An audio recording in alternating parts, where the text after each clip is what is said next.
If it's too loud, we've got some earplugs over on the side of the stage here. Just come and help yourself or ask someone where they're at.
She goes, "What a hand."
La la la. Can everybody hear me? Okay, great. Okay. Hello, everybody. In just a few minutes, we're going to play some music in celebration of the life of our dear friend, Paul Abrelat. I just want to say a few words first. First, Deborah asked that everyone please remember to sign the guest book and also dig into the barbecue. That's what it's there for, so everyone please eat. And secondly, if anyone wants to make a donation to the Cholangiocarcinoma Foundation, we have a QR code and we'll get it for you. Okay, so for those who don't know who I am, my name is Matt Brown, and I, along with a few of my friends, started a group on Facebook called Theme Music about a decade ago. And Theme Music was a place where musicians of all stripes and skill levels could come together and make music just for the pure joy of it. The group really took off in the early days, and lots of people joined. And it was through that group that I would eventually meet Deborah, out in California then, as well as a local band in Atlanta called the Sugs. The Sugs were much beloved in theme music, still are, both for their music and for the amazing sincerity of the people in the band. And it's through them that I got to know Paul. Debbie and I had collaborated on a few songs as well, and we had our own burgeoning friendship. Theme Music has an ongoing annual live show that we do, and I think it was at this second live show that Paul and Deb met and sparks started to fly. Not long after that, Deb packed her bags and moved to Atlanta, and soon after that, I had the pleasure of officiating at their wedding, a ceremony that they held in their home, and which was one of the most beautiful that I've ever been witness to. I still consider it an absolute honor to have done it. Paul was always a guitar tech and stagehand, as well as a performer at our theme music shows. It was a job that he seemed to relish, and he took it very seriously. I learned over the years that that was Paul to the core. He was one of the most uber competent people that I've ever met. If he wanted to do something, he just dove in. He wasn't someone that sat around thinking about it. He was just hands-on. One year I handed him a lousy little Fender guitar that I had, and he returned to me a brand new instrument with fresh electronics and a nice finish. If you'd given me 100 years, I would never have known how to do that. Paul did it in a week. I also learned over the years that Paul was one of the kindest people that I would ever meet. His instinct was kindness.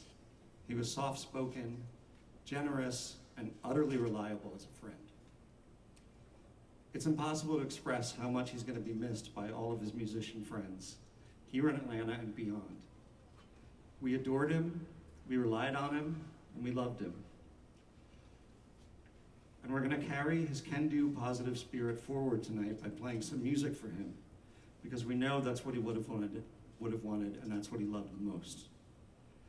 Before we do that, we're going to hear from a few people, and I just want to say thank you so much for all coming here tonight and being part of a celebration of his life.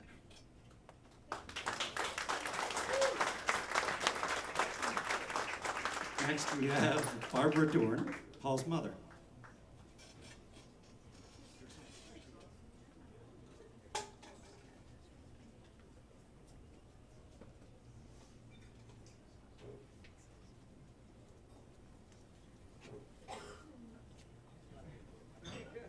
Not sure about this microphone. Hello. Does this work? All right, good. I have a quick story because I'm only capable of speaking a quick story. And this is a story that I didn't need any notes for because it is so ingrained in my brain that I've thought about it so many times. Since last May, when Paul invited us to come to the Wigwag Festival in Avondale Estates, he wanted us to see Robert's artwork, and he wanted us to hear him play bass with Rosco for the first time. And I had seen some videos, but I hadn't seen them play live. So we went out there, we had a great time, we spent a couple of hours, we heard the music, loved it. And headed on back to Canton where we live. And hours later, the phone rang and he was calling and he said, well, I'm going home now. And I said, oh my God, you've been out there all day long? He said, yeah, but it was great. I said, yeah, okay, good, I bet you're worn out. He said, yeah. You know, you probably think I'm crazy for spending all this time, all this energy. We don't get paid for this. And then he said, we do it because we love it. And my response to that was, I don't think you're crazy. I think you're very fortunate to be doing something you love so much. And he loved all of you. We thank you so much for coming out and for all the support that you gave to Paul and all of us during these terrible months. But today we're celebrating good memories. And that love is what is bringing everybody to here today. Yes.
Hi, everybody.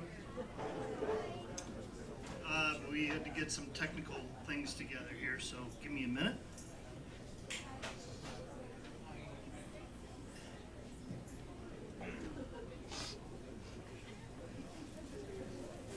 Wow, what a turnout. It's wonderful to see all these people. What a great day, and what a great way to celebrate Paul's life. Deborah, wherever you are you? Appreciate you asking me to speak for the work folk. My name is Paul Collins. I had the privilege of working and knowing Paul for the better part of 10 years. So I wanted to give you a little bit of that side of his life. We spent a lot of hours together. To his bandmates, I apologize. I know there were many times where I was keeping him late in the office he said, I gotta get to band practice. And I said, no, you don't. I'm gonna try the technology was a little different today, so we're just gonna try to, you'll be able to see most of this. The camera ratio isn't the best, but my apologies. It was only fitting that I would do a PowerPoint presentation for today. I literally forced myself to do this because that's what Paul and I did. We sat at Sage Path when Paul was hired early on. We shared an office, and we were big roomies. And one big thing, and it doesn't really appear on the screen, but there would not be a PC without a PA. And many refer to me as PC, but someone would enter the room and go, hey, Paul. And we both go, yeah? And so we were like, we gotta fix this. So from then on, at least in the corporate world, he was known as PA, or as I used to say, Paul. Hey, Paul! PA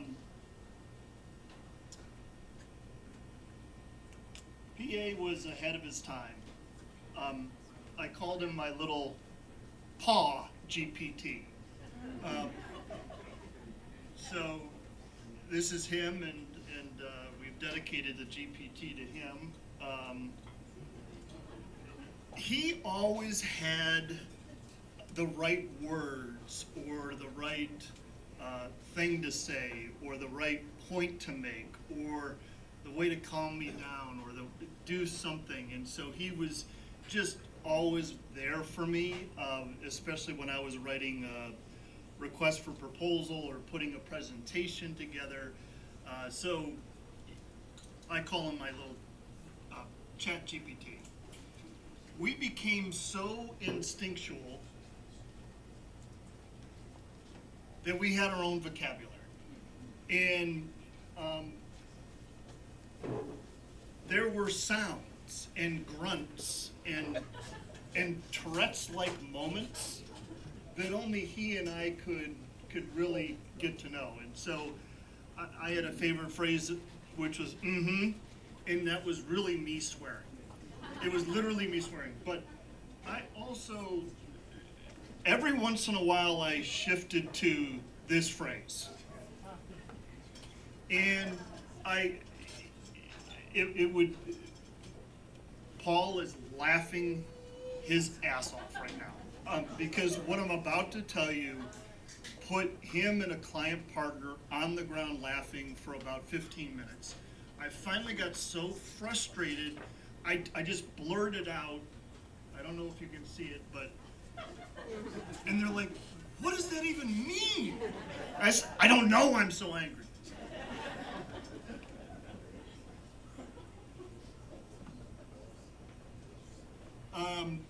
We had our own jukebox. And so I'm gonna break out in a little song for you. I told him I'd sing it. And I'm gonna sing Nina's 99 Luftballons in German. If someone could play the keyboard for me, I'll be good. No, I'm not. I'm gonna spare you that. But listen, our soundtrack, it had to be campy. It had to be a lost 80s type of sound. So you're looking at some of these gems right now. We had the German Invasion, the Nina, we had Wang Chung, we had I Like Candy, we had Sly Fox, Let's Go All the Way, and of course we had Africa from Toto. And I mean, we were pigs in heaven there. I never eat at work, but this is what Paul ate. This is literally a picture he showed me of what he was eating. And I'm like, what in the hell are you? Are you a bird? And he was like, eat, Papa, eat. And he would say that every day to me, and I'd be like, no, can't. I'm working.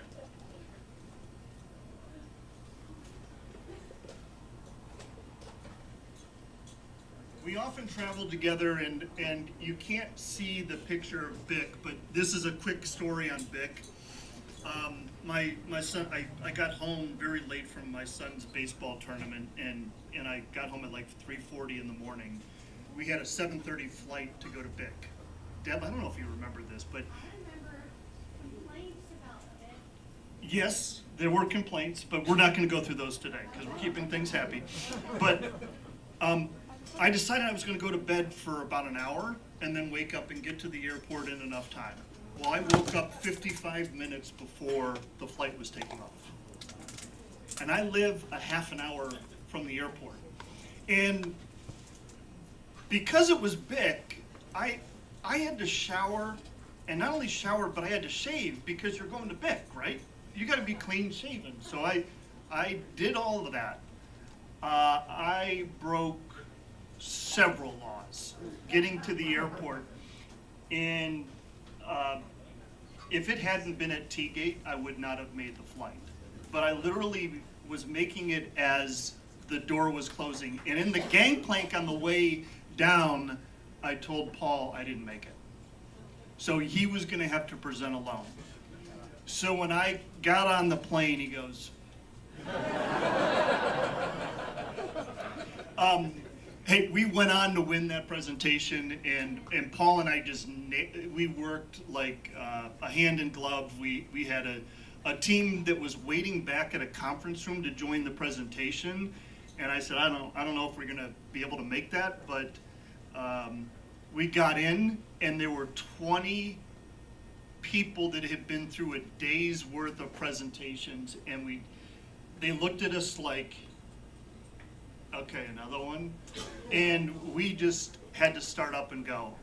We got in the car, and I had 14 calls from our then boss at another company. And he's like, what in the hell were you guys doing? At which I lost my temper. And I went off, and I hung up, and I'm thinking, what's Paul gonna think? And there was a bit of an awkward silence, and he goes, well, you shut them the fuck up. Good for you. So we had many travels. One more that I will shorten down for you all just because of timing. We pitched at Cracker Barrel, and we had a very successful pitch and presentation there, and we were walking out high.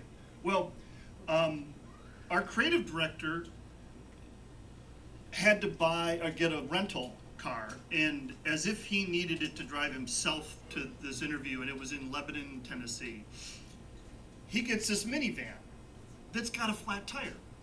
So it's not a great look to leave the presentation that you've just thought you've nailed and then be bowing your chest and then come out and go, oh boy, we've got to fix this flat tire.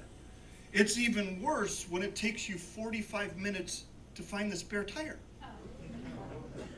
So you're seeing Paul with the instructions, and we finally found it in the center console. There's a thing you wind down, and the last thing that I did is we had a client partner with us. Her name was Jess West, and I think she was almost 5 feet tall and maybe 100 pounds, and she'd ordered an Uber to get to the airport. And I said, Paul, I'm going underneath the car. I'm going to get this jack. You just make sure that Uber is safe.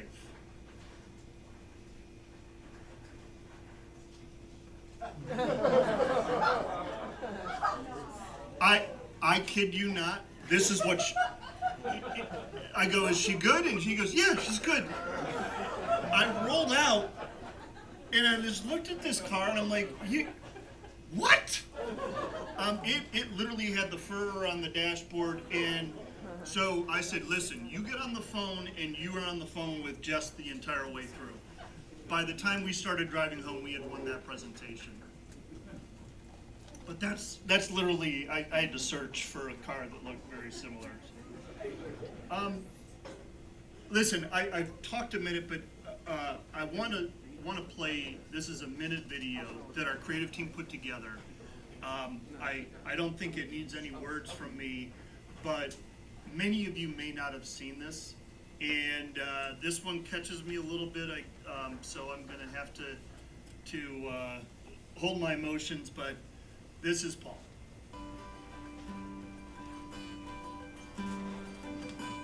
Such is the way of the world, you can never know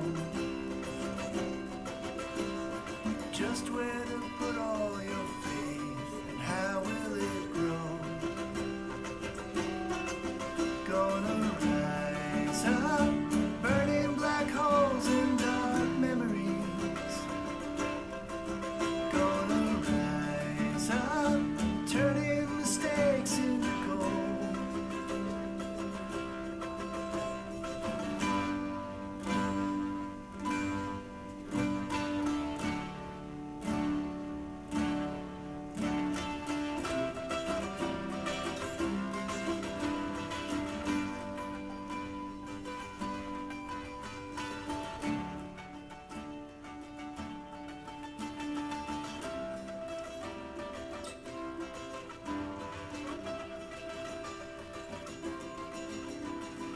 Such is the passage of time, too fast to fold. Suddenly swallowed by signs, lo and behold. Gonna rise up, find my direction magnetically. Gonna rise up, throw down my ace in the hole.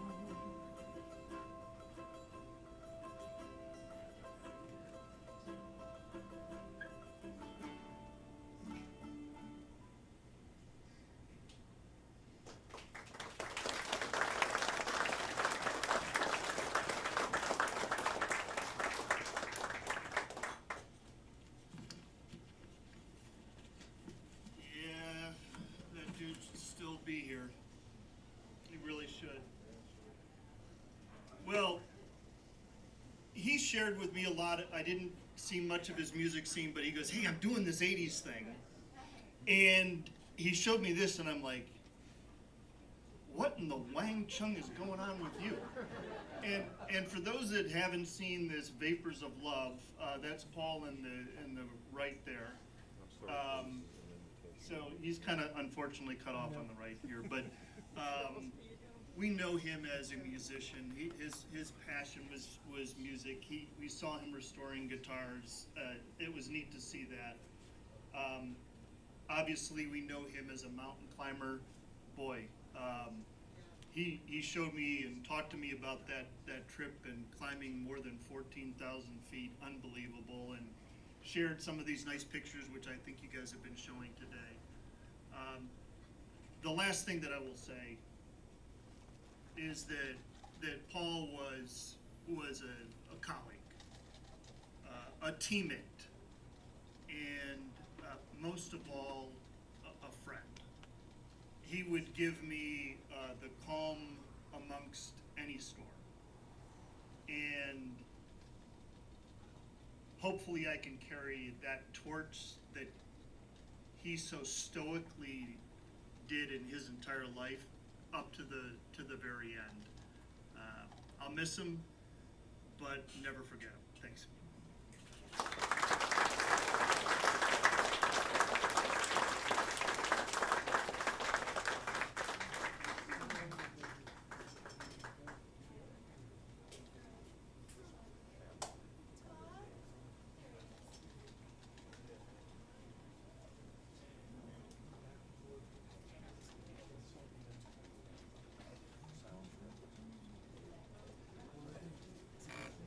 There was a time I would have jumped up on this stage, but that time is long past. I'm known for speaking extemporaneously.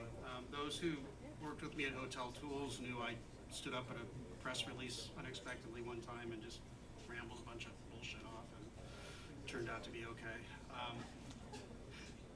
But I couldn't do that today, so I apologize.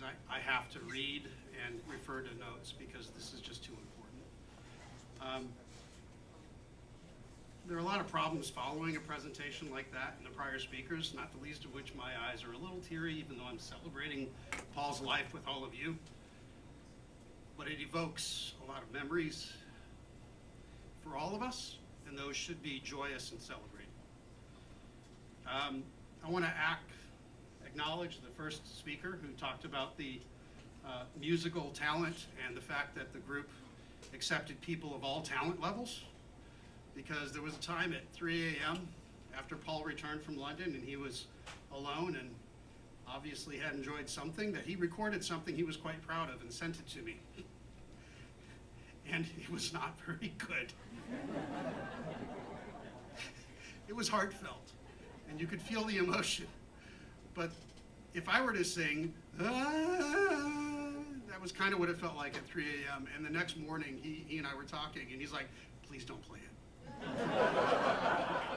Please delete it. I'm like, I've already played it, it's too late. And I believe I've saved it somewhere. Leo, you have already asked me to make sure I get it to you, and I will share it with the family. What you do with it from there on is up to you. The art crew said he was Pod GPT, and that from a time 30 years ago, even long before there was any such thing as generative AI, echoes in me, because Paul and I in our relationship were often hallucination and guardrail. And it depended which situation we were facing as to which one of us was which. So my name is Todd Sharp. I'm a long-term friend and partner in commerce and maybe some light crime. He and I have worked together on various, and this is for Paul's credit, not mine, award-winning projects around the globe, including a new website launch for Aston Martin Lagonda, the British automotive company. OPW Systems, one of the leading petroleum companies in the entire world. If you ever use a gas engine and you put gas in the pump at Sam's Club or anywhere else, check the gear. There's a good chance it says OPW. Coca-Cola, I don't know if you know this, but Paul was largely responsible for that multiple soft drink machine where you can just put your drink under and choose the touch screen. He was at, I believe, Ogilvy at the time, over in West Midtown by Georgia Tech, and he's the one that worked out that interface to actually make it come to life. And he didn't just manage the team, he was hands-on. He did that himself. So his work spanned creativity in music, creativity in art, creativity in IT, and quite frankly, creativity in relationships. He always found a way to whatever the prior speaker said. I agree. The companies at which we worked alongside one another were responsible for helping create innovation, long tail career trajectories for many. Some beautiful music, as I said earlier, perhaps some less so, based on that inebriated track, and lasting value for a lot of people, and really the most important legacy, lasting friendships. All of you and many more who may not be in this room. All that said, he was my friend, my brother in challenge and triumph, and he was taken too early and rapidly after a battle with an unseen but closely felt enemy in the form of cholangiocarcinoma, which I think we all know now is a form of ductal cancer. Please do find the QR code that was mentioned, because you can be a part of this fight and personalize it and make sure that others don't have to celebrate life after a loss. They can celebrate life while still alive. A few decades ago, I committed myself to making the move from high tech into health tech to improve outcomes and care after being up close and personal with too many healthcare journeys from the outside, and looking at it and saying, that's bullshit, we can do better. Here I am 20 years later still saying that's bullshit, we can do better. Research dollars help us do better. Along the way, I also completed training as an emergency medical clinician, I worked with the Department of Defense on human performance research, RNA strand analysis for inflammatory markers, co-led the informatics core at Emory University's Pediatric Research Alliance, and worked closely with the Winship Cancer Center.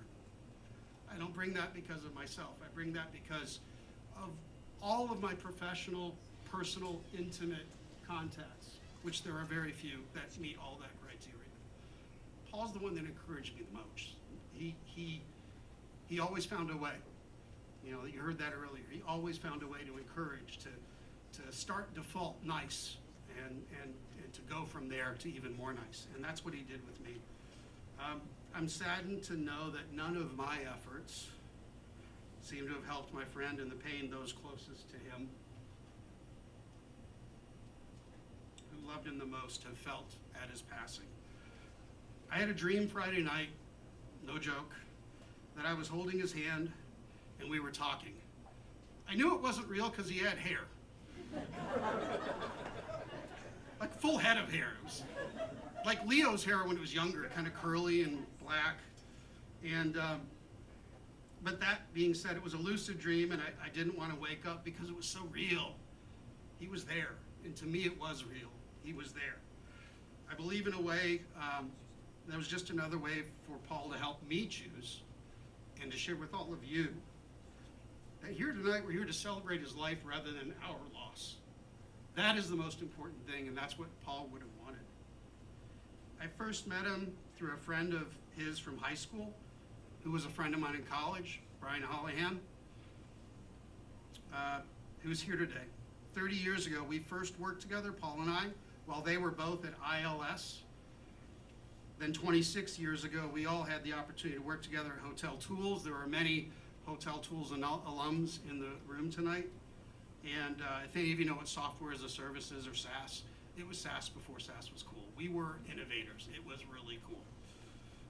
I was amazed working with him every day rather than on opportunistic projects.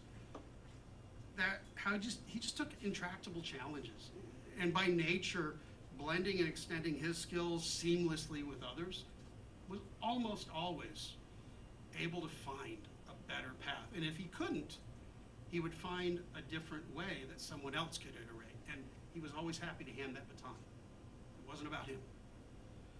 After those days, he and I remained in touch personally and professionally. We'd have family over the holidays at one house or the other for dinner. We'd go out and grab meals. Eventually realized we had another connection in common from his high school days through Kevin Haynes, who's also here tonight, whose son played soccer and was on robotic clubs and things, the same teams with my children. And it's just the parallelism in life. You just never know where that next connection or that next kismet or anything is going to come. To me, Paul was a romantic. I don't know if anybody would use that word to apply to him, but I think many of us might. I first saw this clearly when my ex-fiance, we were engaged to be married. We didn't get married, but we got back together, and I was nervous. Like, wow, this feels really good again, and I don't want it to go the way it did before, and he encouraged me. And now we've been married for over a quarter century, have two lovely kids in university. In spite of me being their father, they seem to be well adjusted. That's probably from Paul's influence at the holiday dinner table. Paul encouraged me to explore and pursue these feelings that we had for one another, and I'm so thankful he did. He was my whisperer during that period in time. In 2008, as the economy was getting dicey, I'd founded a company earlier and doing extremely well. We were looking to buy other companies, and Paul sat on my front porch, a couple of drinks, and said, "You sure you want to do that?" So he was also my business whisperer. He's like, maybe that's not the right thing to do. Maybe it's not the right time. My kids were 3 and 5, and we didn't know how bad the economy was going to get. But I wish I'd listened to him on that. He was right. I bought those companies, and it turned out all right in the end, but it was 4 years of hell. We nearly went bankrupt. We retreated into our own shell. We hardly went out and socialized. We had friends in corporate world that were doing really well, and we just couldn't. I ended up laying off about 40 of my employees. That stings them to this day, and stings me to this day. But eventually, we got out of it, and some of that work is attributable to Paul and I collaborating on some of the global work he had at Wiretree and RGA and Ogilvy, and all these other companies along the way. While working in Europe together, Paul began sharing more about his own stresses. And that gave me an opportunity to counsel him and be a part of his journey and his family's.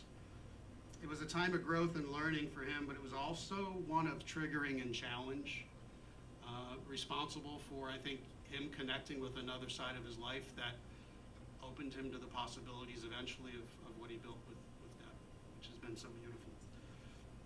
When he returned from Europe, for some reason, I wouldn't have thought that given the meal plate that we saw, but he wanted a burger from Farm Burger and fries. So we went to Farm Burger, we got a fry. I still have a photo of him, big smile with his fries in his hands.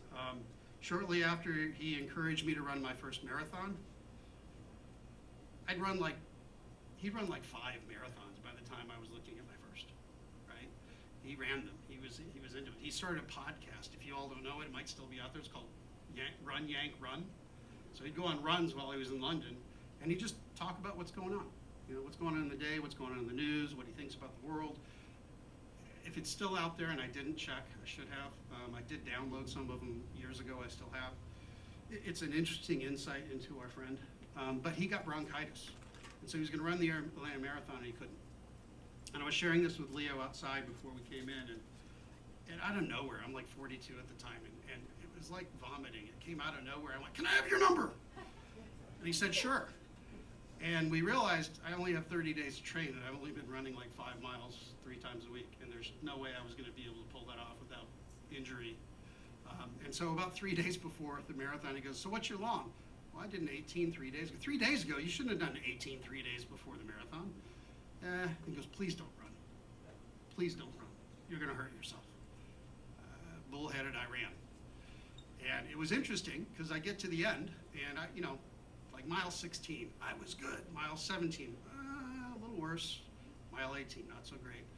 But I got to the finish, and I used to run track when I was younger, and my center of gravity was different. And I'm running down, sprinting almost towards the finish line, and I hear this announcer.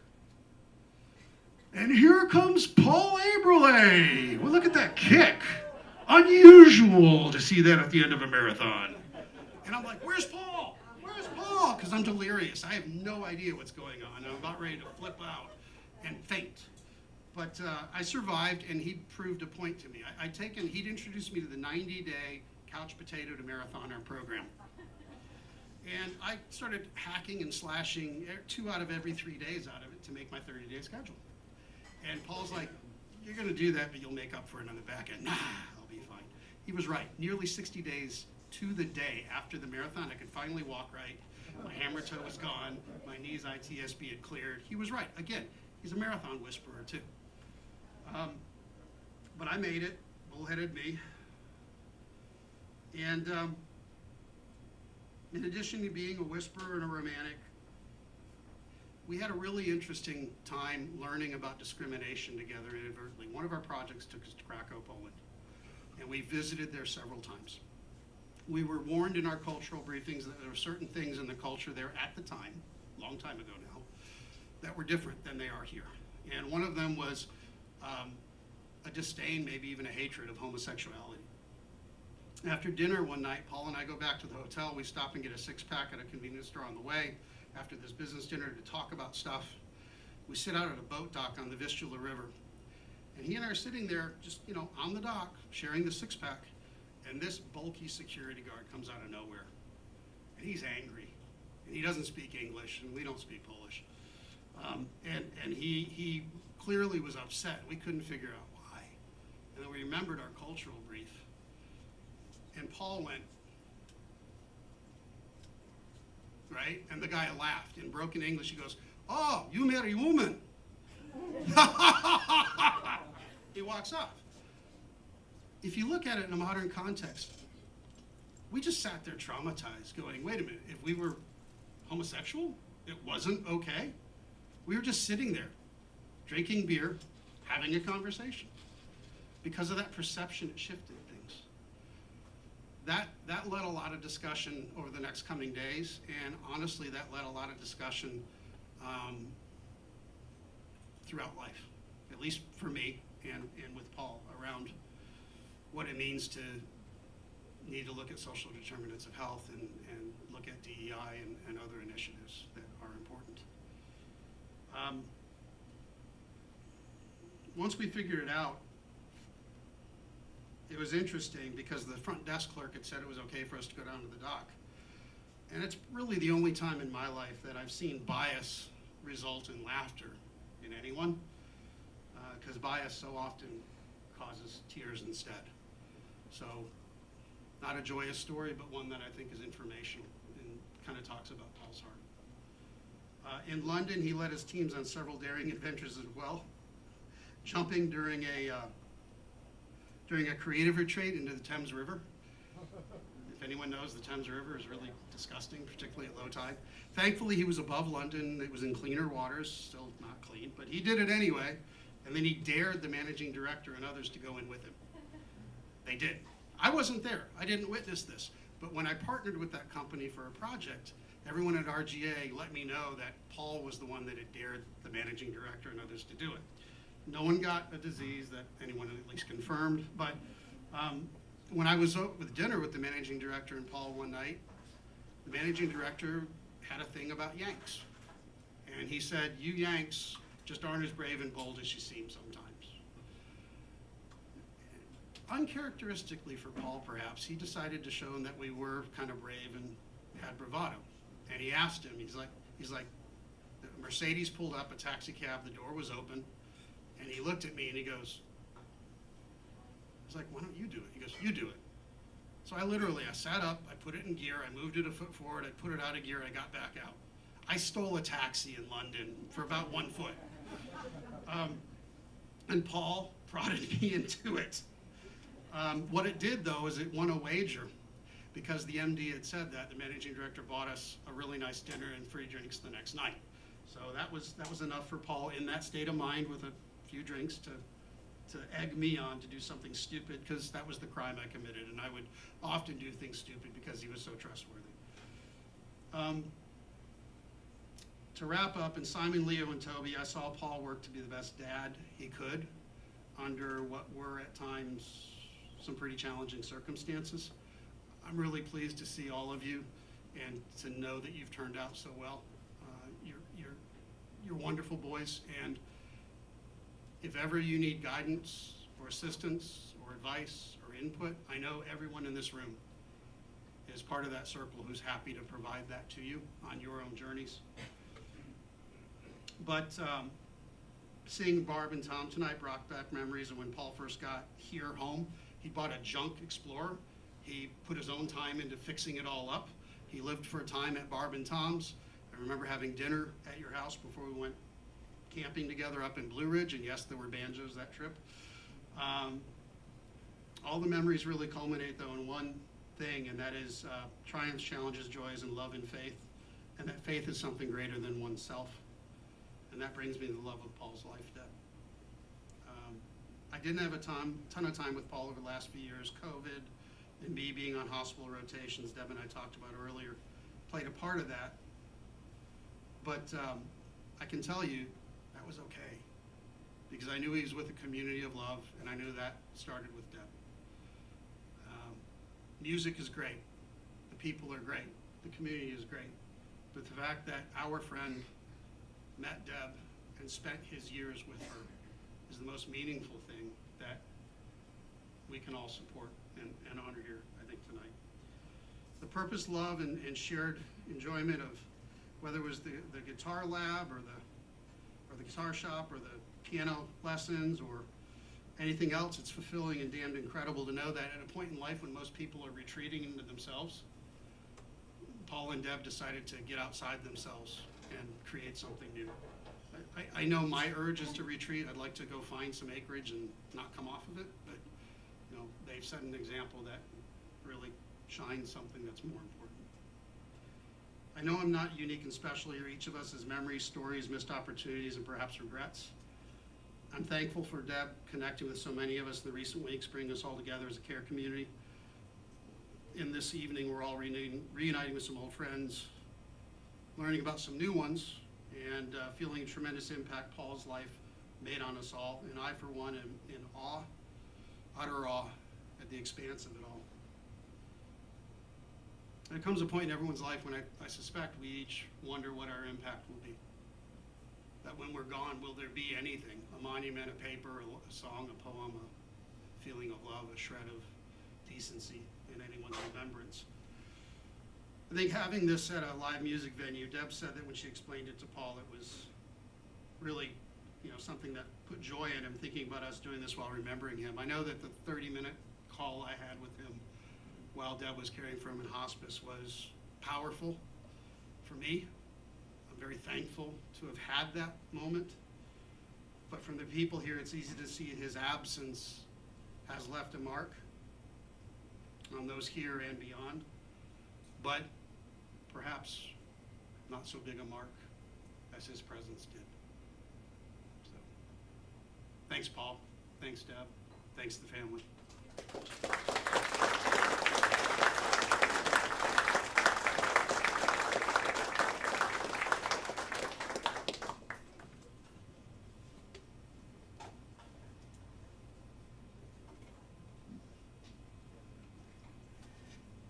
I don't think I can talk right now, but I'm gonna come back a little bit later and talk, okay, guys? But I do know that this is what Paul wanted. I did ask him, I was like, what do you want? And he was like, laying in bed, and he was like, I don't know, it's like, how do you plan these things? And we were talking about, being out in nature, or, going on a hike together, or, going in a park. And I said, well, what if I did it at a live music venue? And he literally lit up.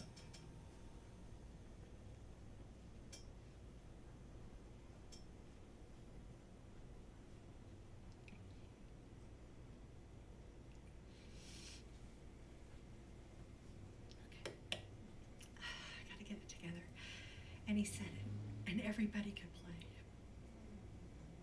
So that's what we're gonna do. And it's a little hard, I do want to celebrate him though. He was such a great guy. I will probably have some words to say a little later when I'm maybe under more control. But I'd like to go ahead and get it started. So can the sound, Asha, can you play the first interview? This is Paul. He was interviewed by our friend Johnny Daly. And there's just a few little tiny snippets, and you're going to hear these while we're getting set up, okay? So, Brian, so our first performer today is Brian Bland. Hookah chaka, hookah, hookah, hookah chaka, hookah, hookah, hookah chaka, hookah, hookah, hookah chaka, hookah, hookah. I can't stop this feeling deep inside of me. Girl, you just don't realize what you do to me. When you I hooked on the feeling, that Hookah Chaka song. I loved that thing. When I was a little kid, I would walk around going, Hookah Chaka, hookah, hookah, hookah chaka.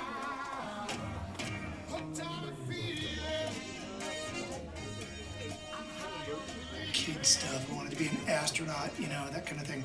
I started music early, but we'll get to that in a second. I mean, as an introverted kid, I'd spent a lot of time reading. I spent a lot of time hiking in the woods, I taught myself how to make a campfire by rubbing sticks together, that kind of thing. So,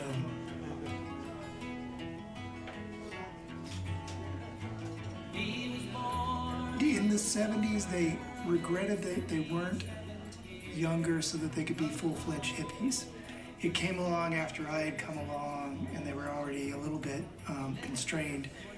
But if they were both about 3 years younger, they would have been, in the back of a bus or a VW bus, just living the full hippie lifestyle. So we did a lot of hippie-related type things growing up. Marriages in the park, barefoot in the park, that type of thing,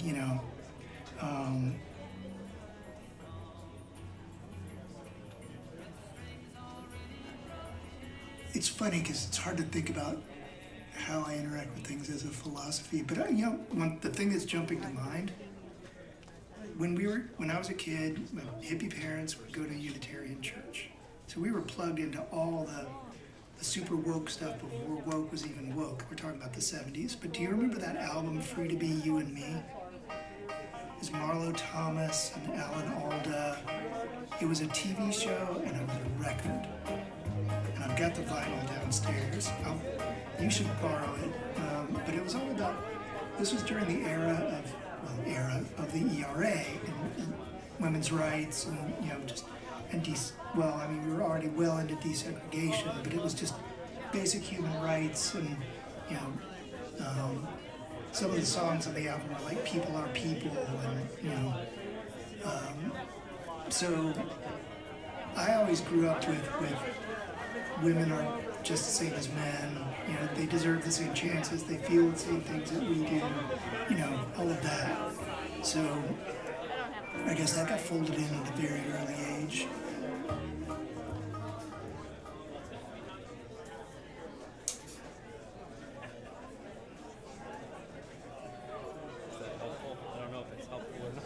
Hey, I'm Brian. I was Paul's friend for a long time. I love you. Paul would have loved this. He would have loved it more if you guys were wearing satin bell-bottoms. And if we were doing like a Eurovision tribute to Star Wars or something. Anyway, this song is from an album that Paul was just talking about on that we both had as kids because we grew up in the 70s when you were supposed to love each other.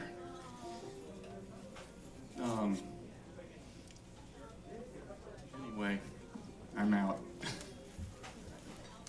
Oh, it's called Free to Be You and Me. Sure. And both of us had it when we were little kids. And this was a song sung by Rosie Greer, the football player, who also did Needlepoint,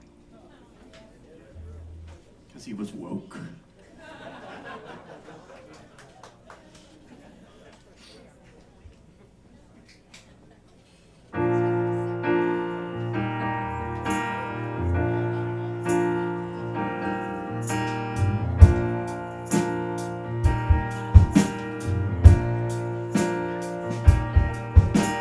It's alright to cry.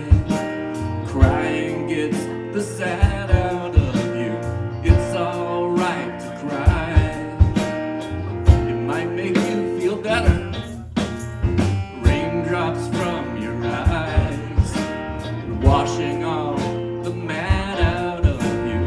Raindrops from your eyes, it's gonna make you feel better. It's alright to feel things, though the feelings may be strange. Feelings are such real things, and they change and change and change. Sad and grumpy, down in the dumpy, snuggly, huggly, mean and ugly, sloppy, slappy, hoppy, happy, change and change and change.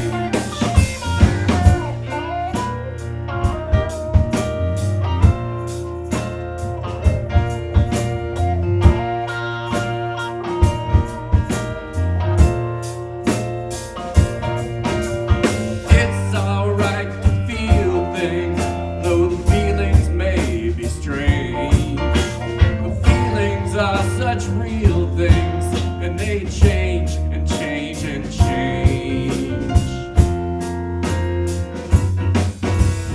It's alright to know feelings come and feelings go. It's alright to cry. It might make you feel better.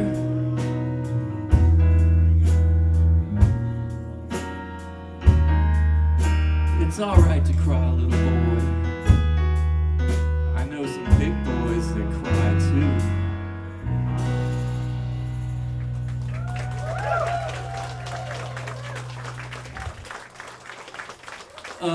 Also, Paul gave me this shirt for my 23rd birthday, and it still fits.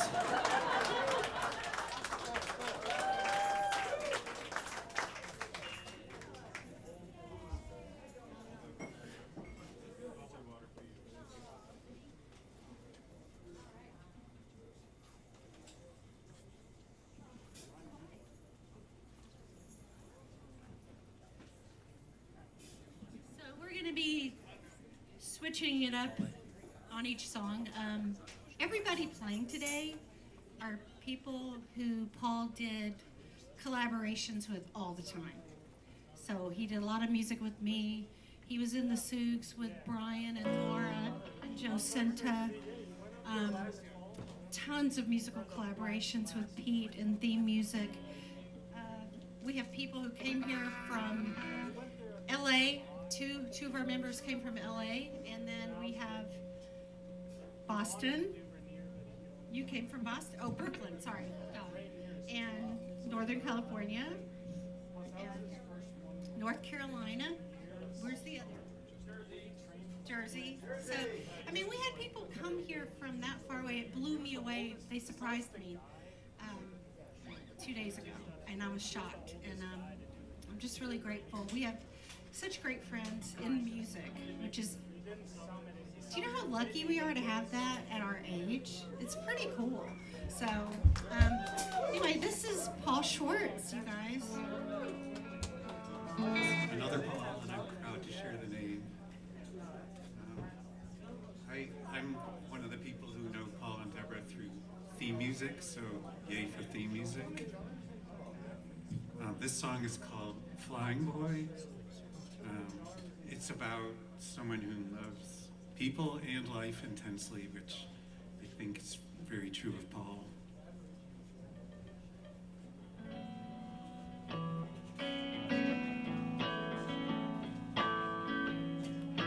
Flying boy's waking up.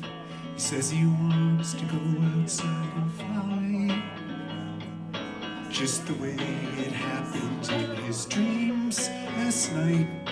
Up above the clouds, gravity can't hold on, he's the flying boy.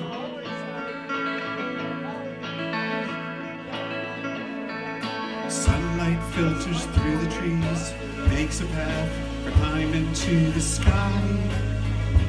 He floats above the tree line and he's looking down and waving to his friends. Gravity won't hold on, he's the flying boy, as he whispers into the horse's ear.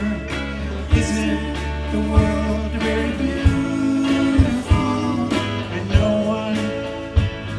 one ever could love life more than the flying boy.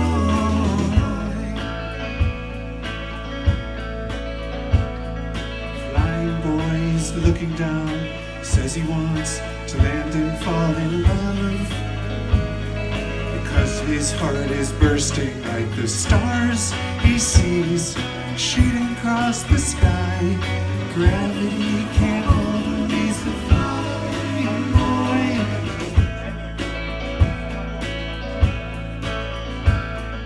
Flying boy's coming down, floating through the soft October light, happy that he didn't float away from us, never to be found. Gravity won't hold him, he's the flying boy, as he whispers to the horse's ear. Isn't the world very beautiful? And no one ever could love life more than the flying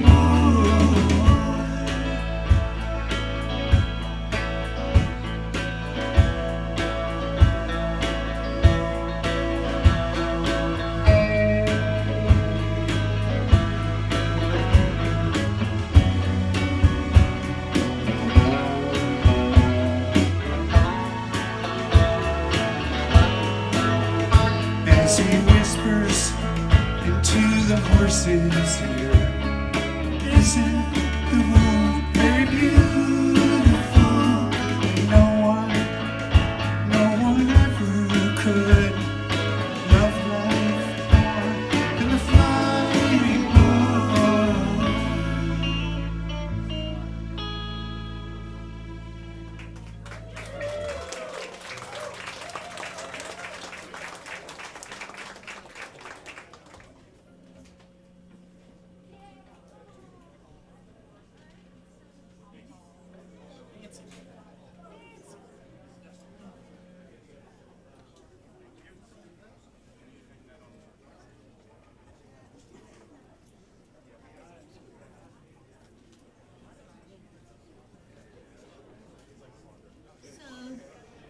And now my friend Nancy's going to come up and play a great Tom Petty song.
While they're working their stuff out, just wanted to say I met Paul through theme music and had the great privilege of watching Deb, who was my neighbor and my good friend, watch their relationship blossom right from the start. It was really just like watching a tree grow. It was just beautiful. And he was an amazing person. I will remember the timbre of his voice when I close my eyes. That's the thing I hear. And I stayed at their house, so we had just a lot of like in our pajamas, you know, drinking coffee in the mornings, and had some just like real experiences. But I echo everything everyone said. He was a very generous person, and after hours of a theme stock, for instance, he would load in all the gear at the club and be the last one out and load all that stuff back at the house. I never heard him complain. Maybe a sigh, maybe like one more guitar, but he did it lovingly, and I will remember him so fondly. I miss him a lot. The only thing we disagreed about was olives. He thought they were zombie food, and I love them to death. He was like, no, they're not meant to be eaten. I don't understand it, and we will forever disagree.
the interview too now. So these little snippets are from that interview that Paul did, and they're kind of fun because he talks about, you know, his musical influences and stuff like that. So anyway, here we go.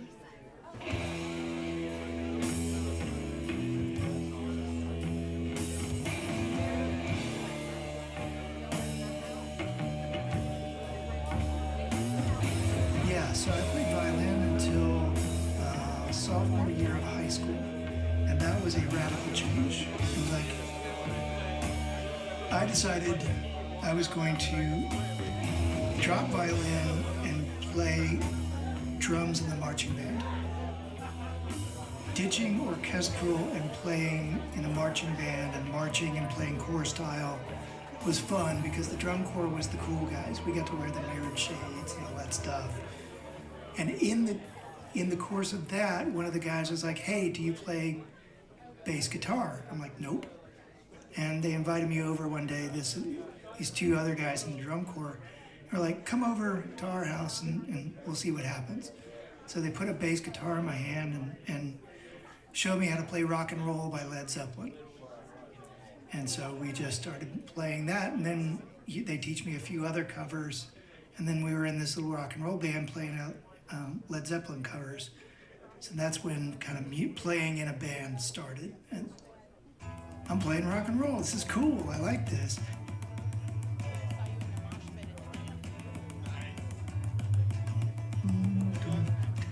My brain is blanking on the title.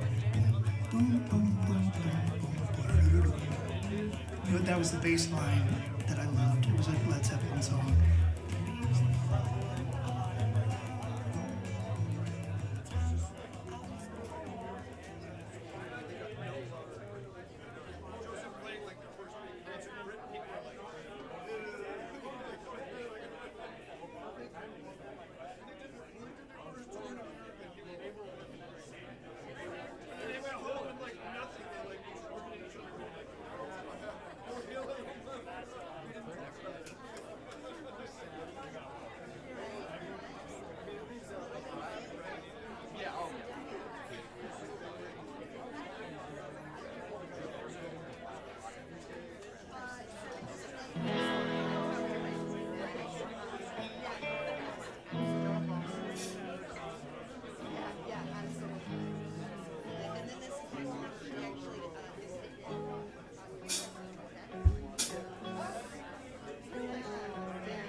Missing the blood.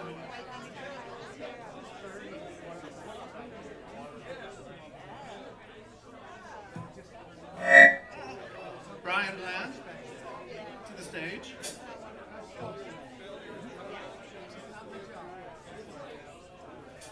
I thought he was doing something important. All right, well, I'll tell a story about Brian. When Brian got a CD burner, every time I saw him, he would bring me like 5 CDs and more stuff that I could ever listen to.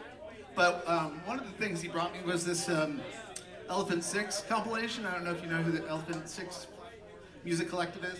But anyway, Laura got it from the guy at the post office. And I started listening to it, and this song was one of the songs on that compilation.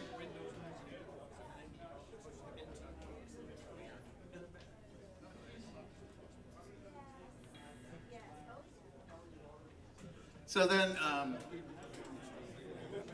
cut to a couple of months ago, on my streaming service, one of the songs off of that came up, and I was like, oh, I should listen to their record, because there was only that one song.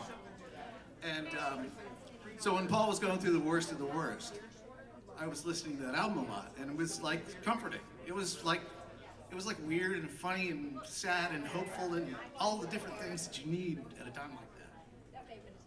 So when it came around time to pick a song, this seemed like the obvious choice. And it's called Will My Feet Still Carry Me Home, and it's by a band called Elf Power.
Check. This guitar, that bass, yes, that bass. These were both made by Paul, by the way. Thanks.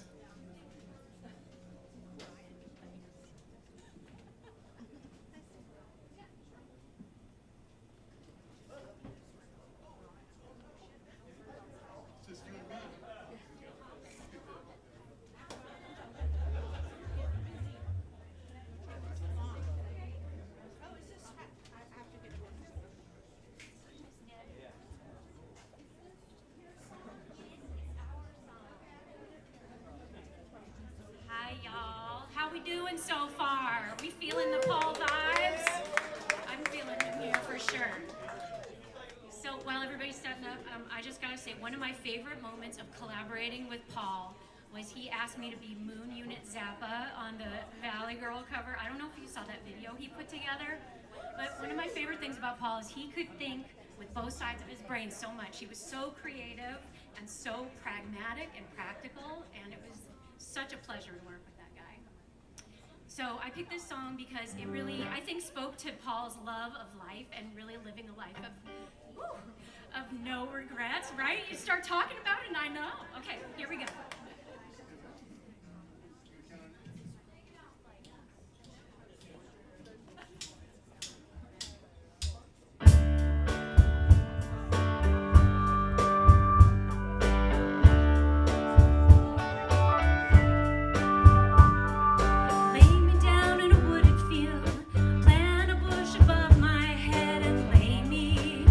Lay me down. Don't go riding on my grave.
Okay, I'm gonna try to do it now.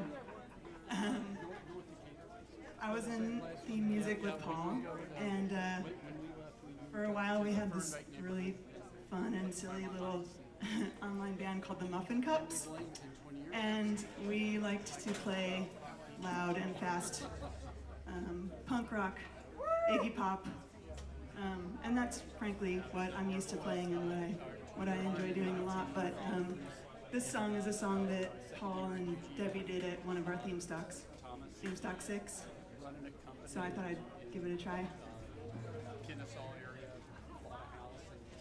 And I'll just repeat, Paul was just one of the most generous with his time and with his vibes and with everything. When I started theme music, I was not a musician. I had never done music before. And Paul was one of the people who always encouraged me, who always took the time to collaborate with me, to play a song with me. He was beautiful. Yeah, at least the photo is still in there.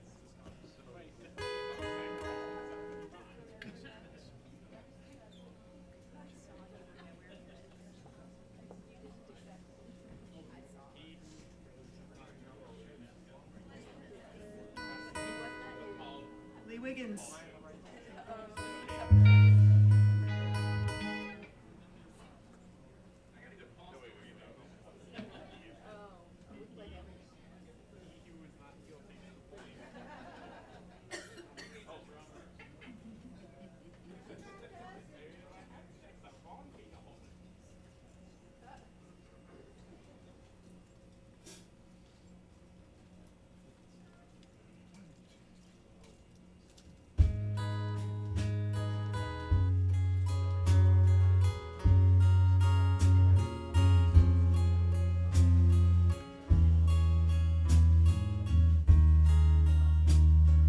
Sometimes it's hard to say even one thing true.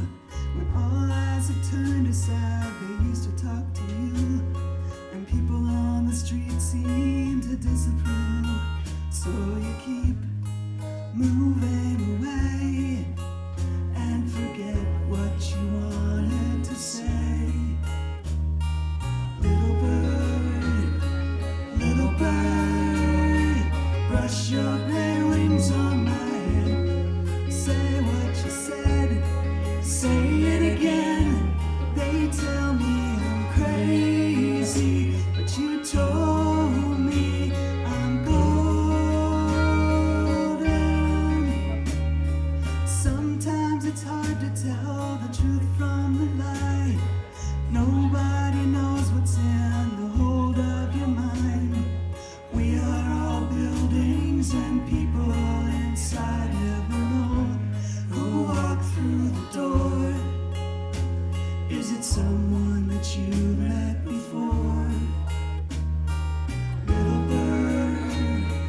Little bird, brush your gray wings on my head. Say what you said, say it again. They tell me I'm crazy, but you told me I'm golden.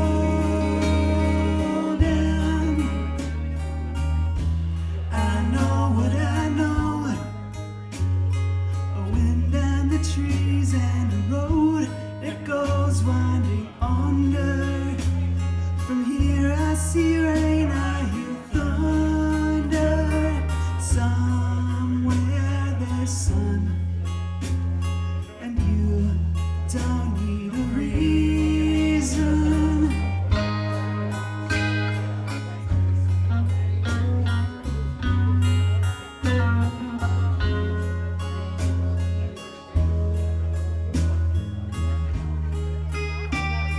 Sometimes it's hard to find a way to keep on. Quiet weekends, holidays, you come undone. Open your window and look upon all the kinds of alive you can be. Be still, be light, believe me. Little bird,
home.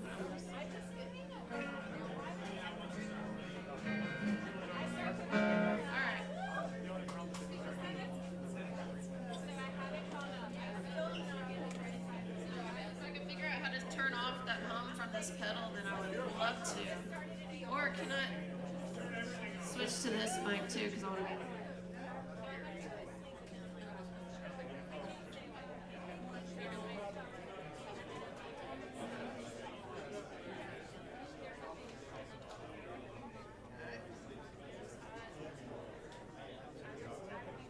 Sorry guys for the delay.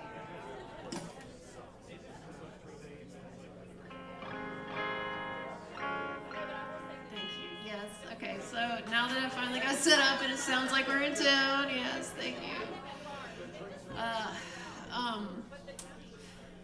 A lot of people here probably don't know, but me and Deb are the closest of friends.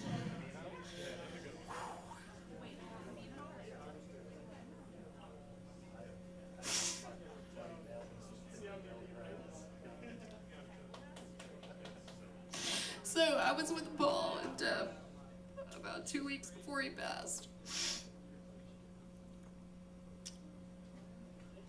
And anyway, I'll leave it at that. I made some custom edits to these lyrics for Paul and Deb a little bit that people that know the song will be, you'll notice them. And I'm really sorry to the sound person. I think I'm gonna switch to this other mic. Asha.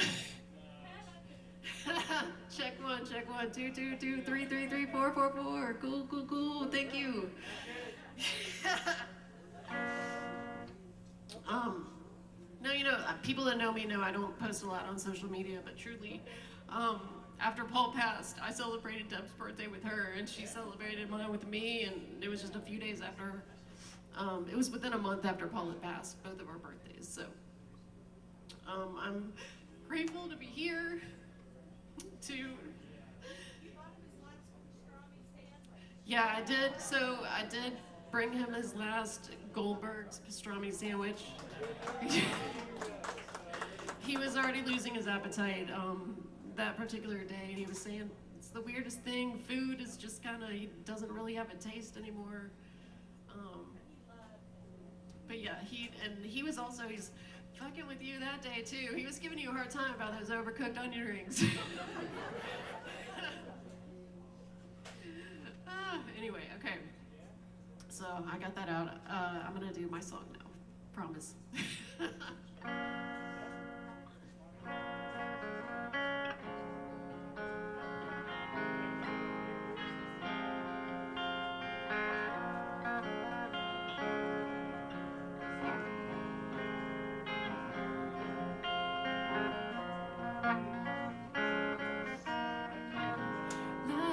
It's now black and white, 'cause you took apart a picture that wasn't right. Pitch burning on a shining sheet, the only maker that you wanna meet.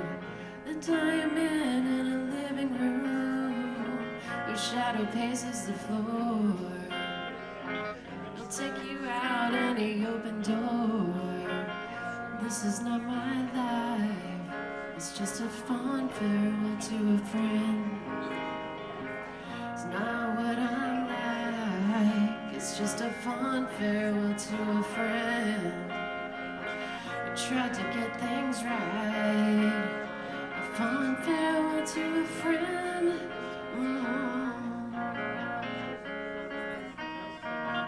You said, Bonnie, I just wanna dance. Paul and Debbie match perfect, it's a great romance. I can deal with some psychic pain if I don't slow down my higher brain. Veins full of disappearing ink, vomiting in the kitchen sink, disconnecting from the missing link. This is not my life. It's just a fond farewell to a friend. Not what I'm like. It's just a fond farewell to a friend. I tried to get things right. A fond farewell to a friend.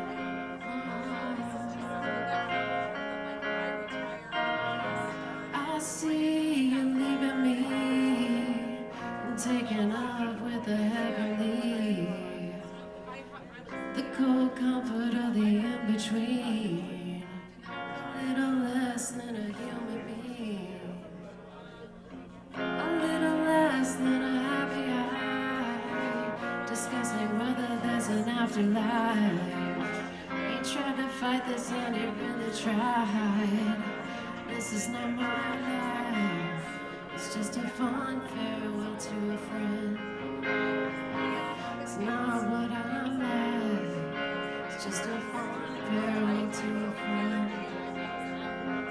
I tried to get things right, fond farewell to a friend.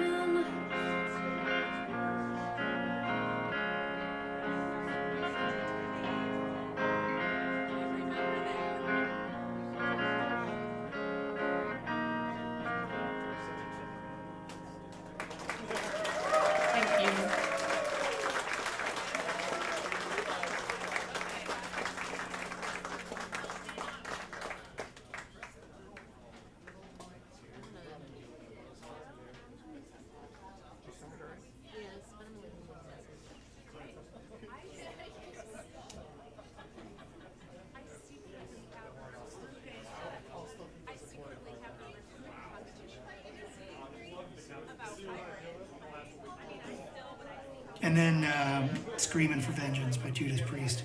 I know. You said high school.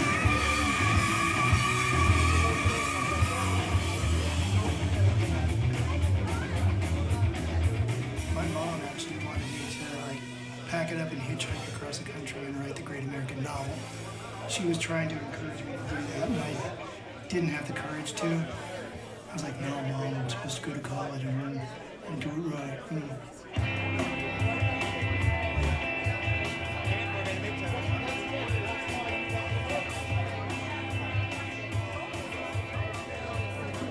And so I went to UGA, which is a big deal. I left Atlanta. You know, it was only an hour and a half away, but it felt far enough away to be like a break. Lived in the dorm, in the first year, and then lived with my dorm mate in an apartment and another guy in sophomore year. 86 through 88. Yeah. I graduated in 86 from high school and then started college that fall semester, 86. But I made it through sophomore year at UGA and then took time off, moved back to Atlanta, moved in with my father. Got a full-time job being a 1-hour photo technician at a Wolf camera. So developing photos. What else to do? Then Georgia State started its film program while I had this job. And I'm like, okay, well that's a door opening. Let's go there. Let's do that. BA with a minor in animation. So I did hand-drawn cell animation, I did stop motion, I did some computer animation, but let's face it, in the late 80s, early 90s, computer animation wasn't, we're talking Tron era, and that was like cutting edge, so we were barely doing it. I was moving blocks around,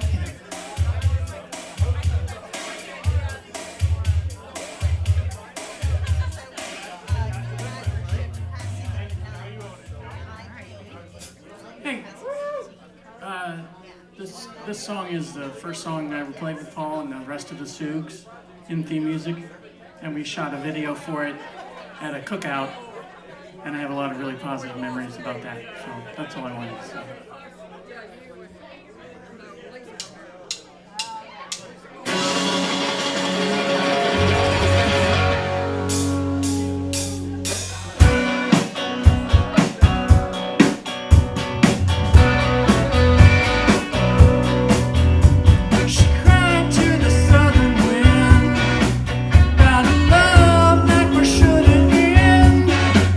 Every dream in her heart was gone.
guys okay?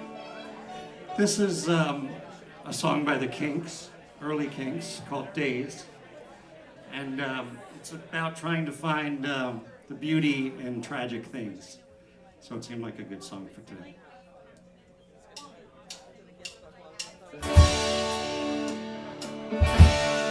Thank you for the day, those endless days, those sacred days you gave me. I'm thinking of the days I won't forget a single day, believe me.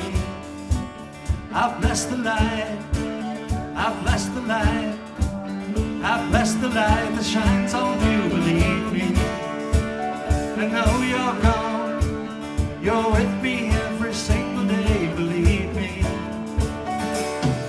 Days I'll remember all my life, days when you can't see wrong from right. You took my life, and then I knew that very soon you'd leave me. But it's alright, now I'm not frightened of this world, believe me. I wish today could be tomorrow. The light is dark, it just brings sorrow, let it rain. Thank you for the days, those endless days, those sacred days you gave me. I'm thinking of the days I won't forget a single day, believe me. I'll remember all my life, days when you can't see wrong from right. You took my life, and then I knew that very soon you'd leave me. But it's alright, now I'm not frightened of this world, believe me.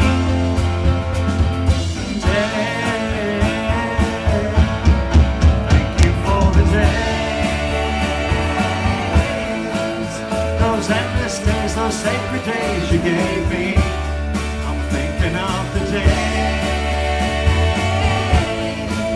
I won't forget a single day, believe me.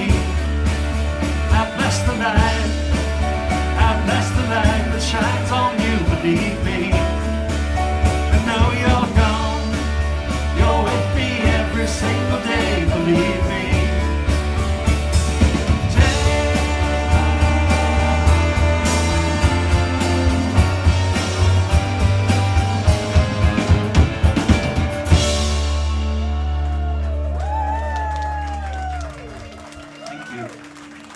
Love you, Paul.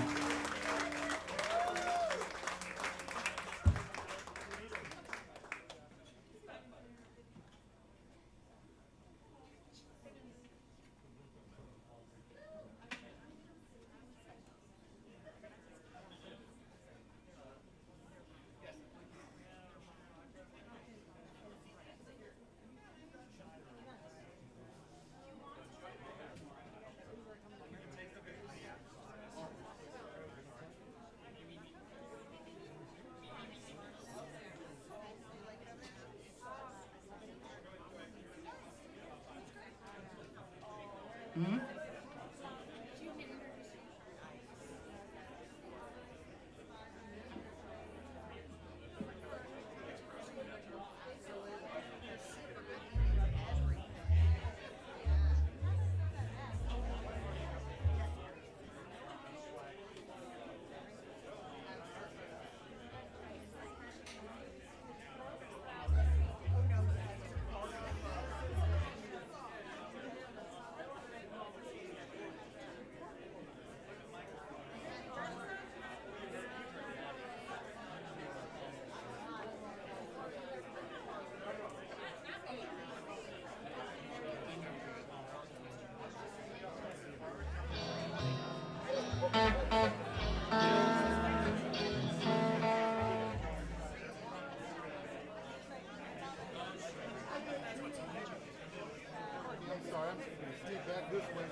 One thing I remember about Paul from the pictures is that Paul can make anything hilarious simply by putting it on his head. You can hand him any object and you put it on his head, comedy gold.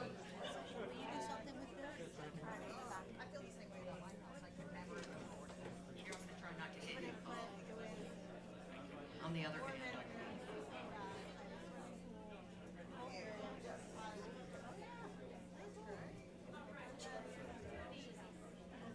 So true.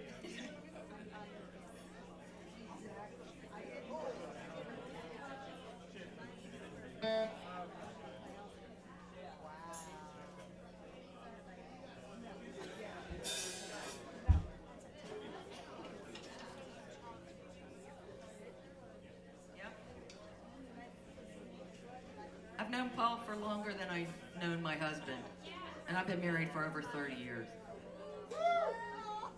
So I miss him every single day. Here's one of the 15,000 things we ever worked on together for theme music. You guys ready?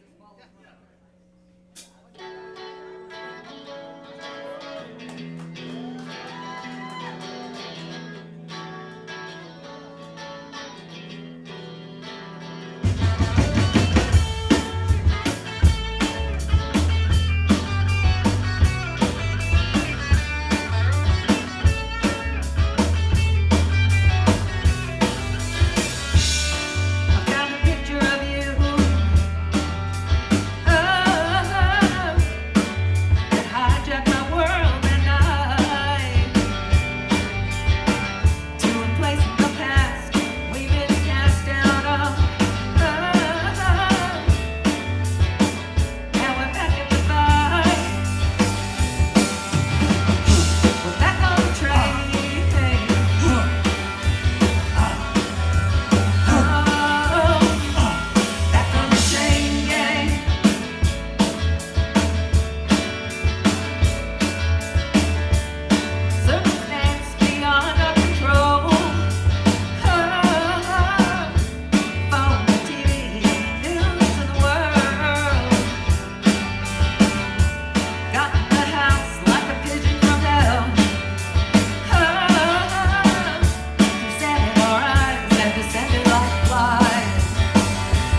Deb's got a song, and then Rosco's going to do some stuff. And, you know, one thing about Paul is that I will say real quick, because I got a few seconds. He was so strong you could play anything on him, and he was always there, and I could use him right now. Anyway, he was proud of his boys, and he was really proud of being with Deb, and you're going to find out why. Anyway, that's all. Thanks.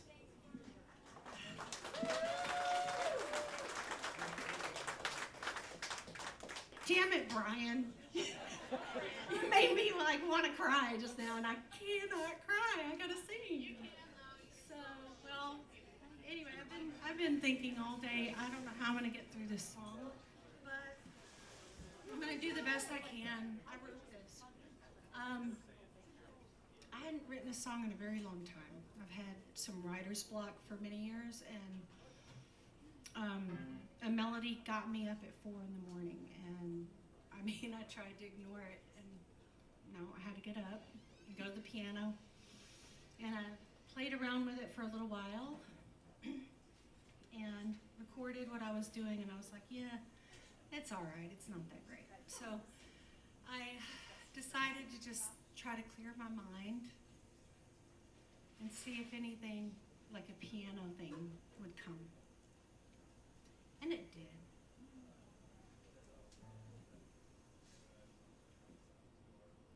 So this song is called Cardinal.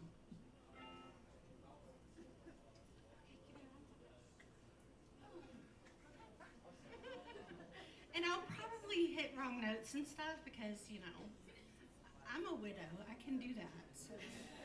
All right, here we go. Oh, I'm on the wrong patch. That would have been a drag. Okay.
You are watching over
going to be bringing Del Rosco up now, so you guys can come on up and start setting up while I talk a little bit if you want.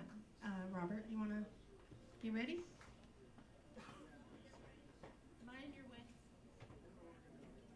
Oh, we can pull it off. Why could we do this thing? But we'll have to turn it.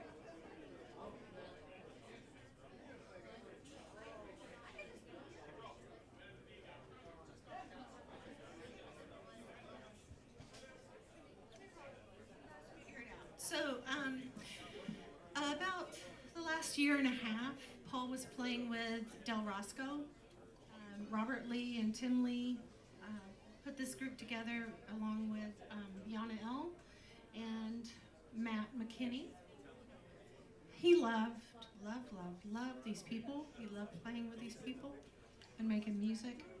I mean, honestly, that was his favorite thing. He was, I think, I know that he really enjoyed his relationships at work. I know he did. He got frustrated at work. You know, it wasn't always something he wanted to go and do, but he did it. He was a wonderful father. He took care of all of us. Just such a great dad, too. So patient. So, just fantastic. Anyway, so Del Rosco's going to be playing, and I'm going to join them on a couple of accordion songs, too, with them. I just really quickly want to say thanks to the Star Bar for letting us do this. They're just wonderful. Dusty and Amy, they're fantastic people. And I also want to thank where Paul was working. It was called ARC, the company ARC. And Courtney and Eric were wonderful for us. They, you know, Paul wasn't just a number. They treated him like a friend, not just an employee. And they really walked us through all the stuff that you have to deal with when something catastrophic like this happens. And I just really appreciate them.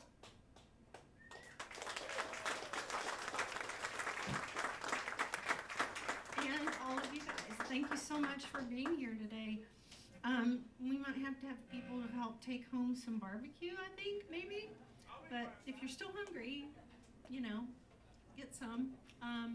Oh, what else am I supposed to remember, Jane?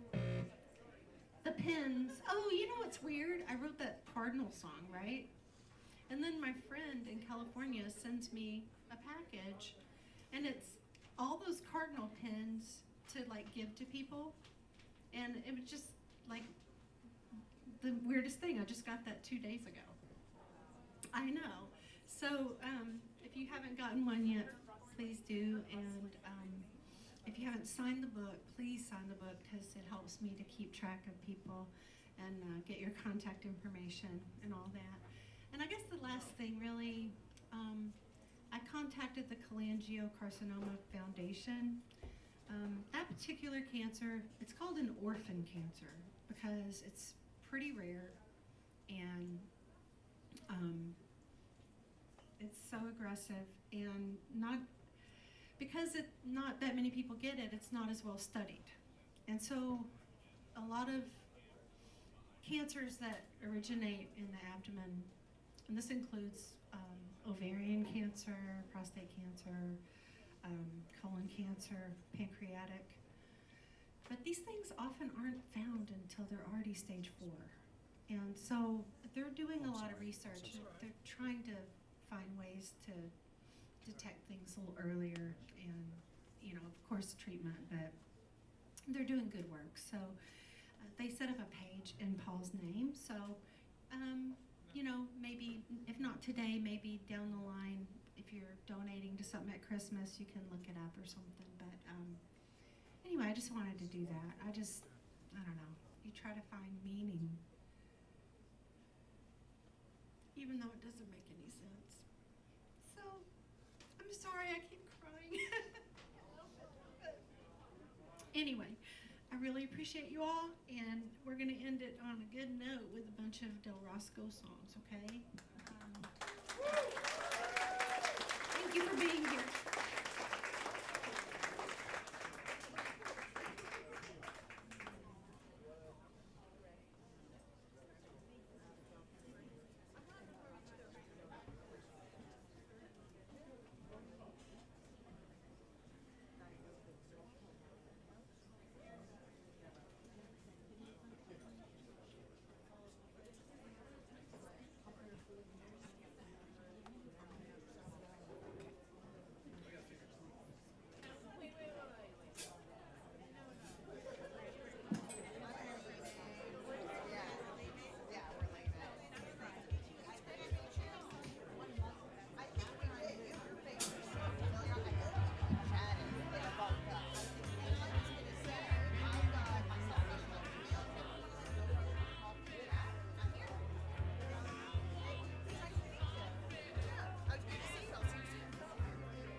Absolutely. I'll see you.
Check, check, check.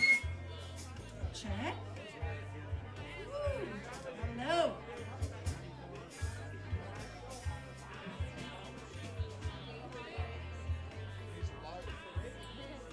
It is very dark, yes.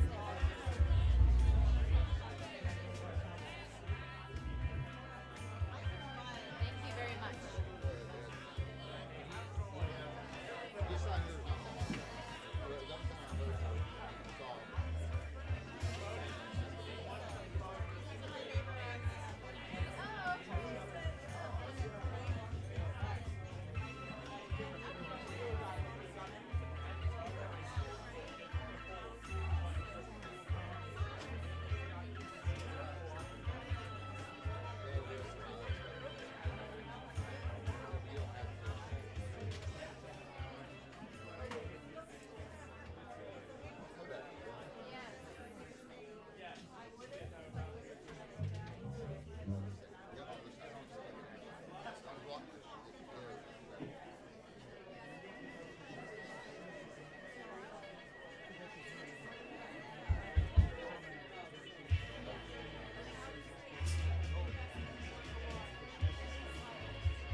Check. Hello.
All right, while they're setting up, we're Del Rosco, and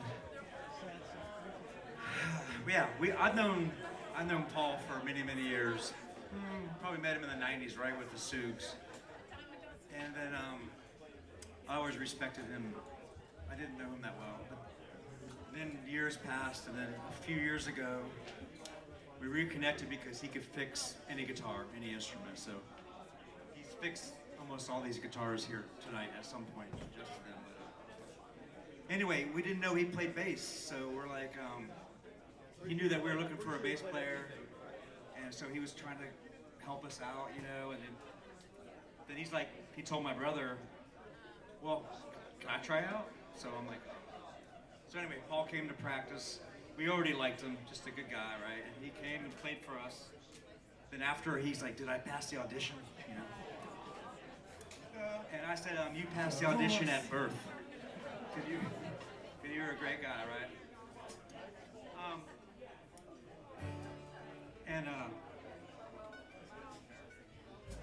Yeah. Paul, I think Deb told Yanel this a couple weeks ago. Paul took big bites out of life. He, there was no half-assed in Paul. And before we start, we played in Nashville last weekend. And the craziest thing happened. We finished the show, right? And I said, we dedicated the songs to Paul, of course, right? And I stepped off the stage. We were all done. There may be 10 people in the audience. They were really good people. And my phone buzzed in my pocket. And I looked at my phone, and a message came from Paul. It says, thank you. He was shaking when he. I am Look not. at this, and we're like, no. I got goosebumps right now. I don't saw know how it, it happened. I saw it. I showed it to everybody. I don't know what kind of thing, but Paul, whatever it takes, still finds a way to say thank you, right? He went out of his way to say thank you. And that moment will stay with all of us. And 20 minutes later, after I showed it to everybody in Del Rosco, the message disappeared. It's gone. So Paul, we know you're listening up there. And I don't know how you pulled it off, but if something needed fixed or figuring out, Paul was going to figure it out, right? So, Testing. Yeah, he's going to call me out on missed notes, I know. He would never do that.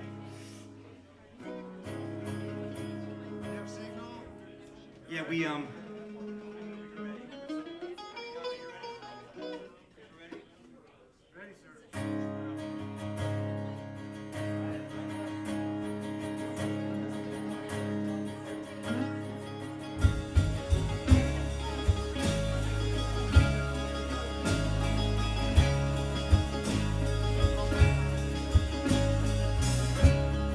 longer to go before I outrun all my hopes. Watch the billboards shed their skin. Maybe I could shed my skin as well. Try to be a better man before I blow it all to hell. Just a few more hours, just a few more miles. I'll figure it out. I'll see right back to you.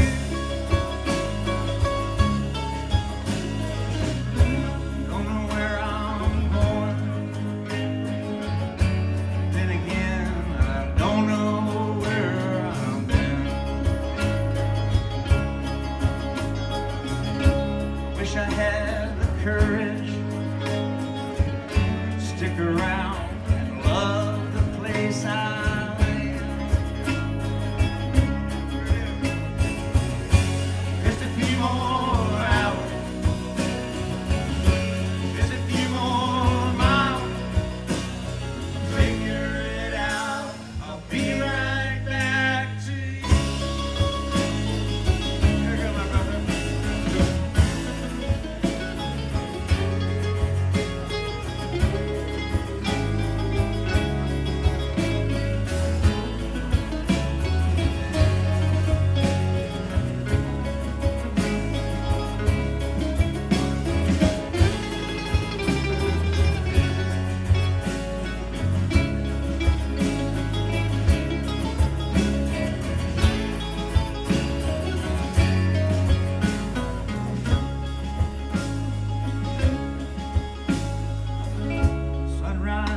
looks at me. Guess I'd better turn this car around before I go too far. Find myself lost in another town. Just a few more hours, just a few more miles. I'll figure it out. I'll be right back to you. Just a few more hours, just a few more miles. I'll figure it out. I'll be right back to you.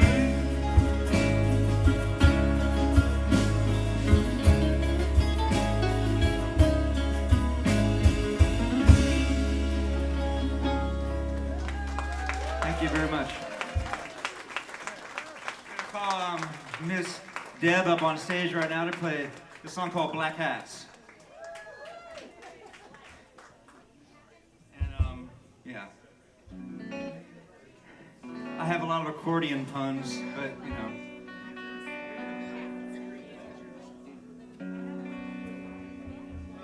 I will say that when we started doing this and we had this basic structure of these songs, and Paul came in and really changed the way just gave it the whole vibe of the song, just changed everything. And for the better, we all worked great as a team because everybody here knows from tonight that Paul was excelled in a team situation, and we're really happy for his creativity, and we're sorry. Not easy. He helped. He was a helper. And that laugh, the best laugh ever, right?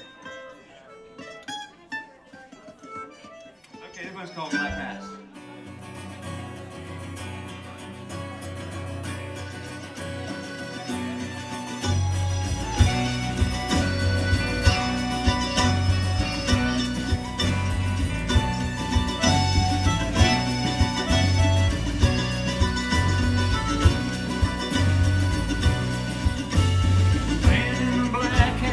Coming around. Nobody's safe when he comes to your town. Don't run away, be ready to fight. He travels by day to get there at night. Man in the black hat's coming for your town.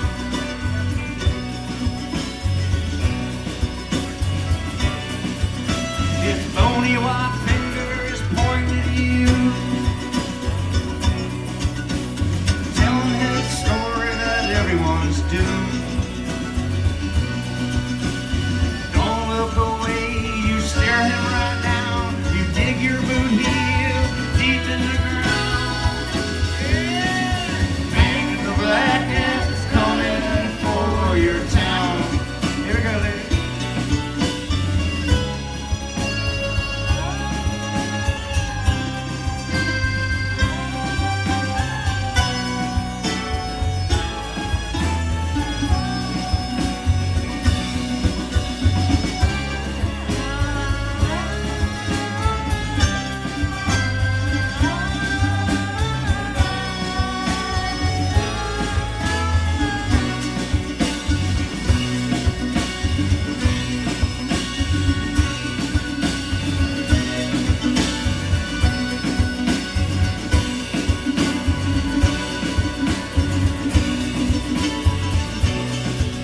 His shadow as long as he runs from the sun. He'll never stop until his work's done. So put down your hands and cut out his tongue. When he is gone, another will come. Man in the black hat's coming for your town.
y'all.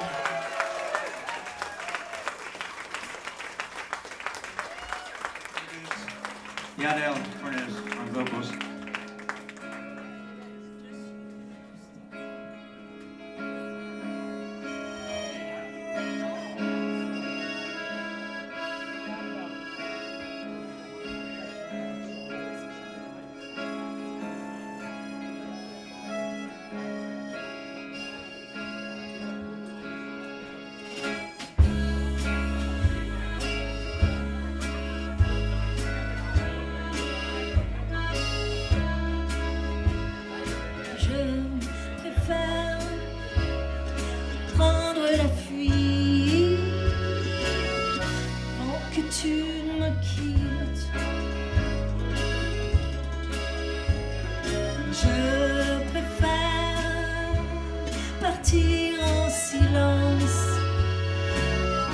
Subir ton absence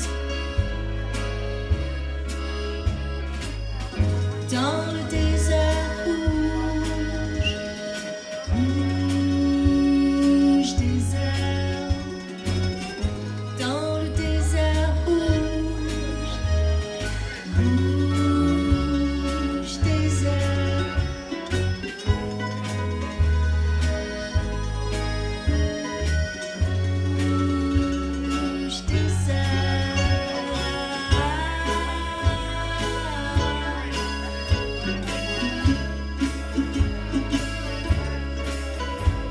Je cours encore, je fais le mal, sans plus laisser de traces. Je disparais dans la glace, dans le désert rouge désert, dans le désert rouge désert.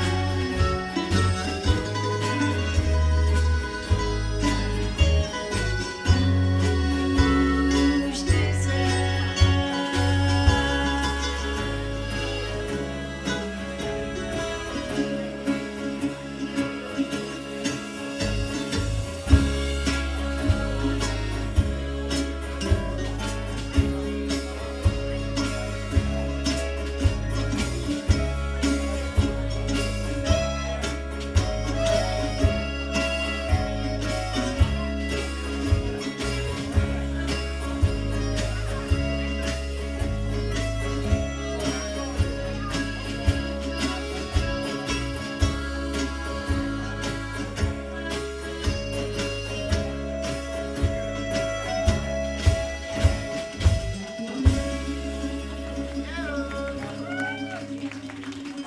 Deb on accordion. What can she do?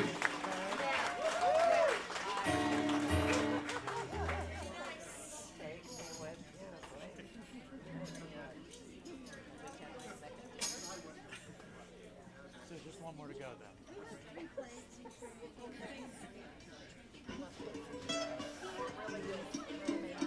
More, I can move around. I can see some people. You're not on 18 weeks though yet, are you? What's that? 15 or 16? 15 or 16? Hey guys. February 21st. Hello. Thanks to the Star Bar for kicking total Star Bar ass. All right.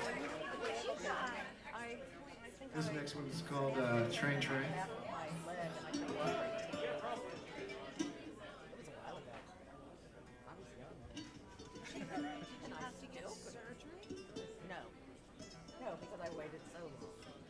You know, one thing that was very, very touching today is to see that everybody has their own Paul, his childhood Paul.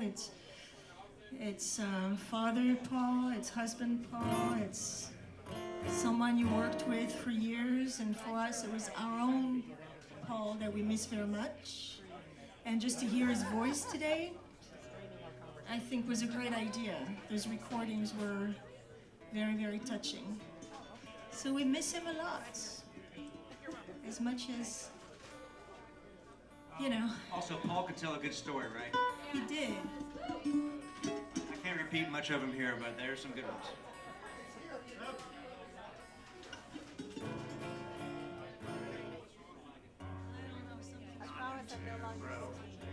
I can call him bro because it's true. Yeah, it's the plan.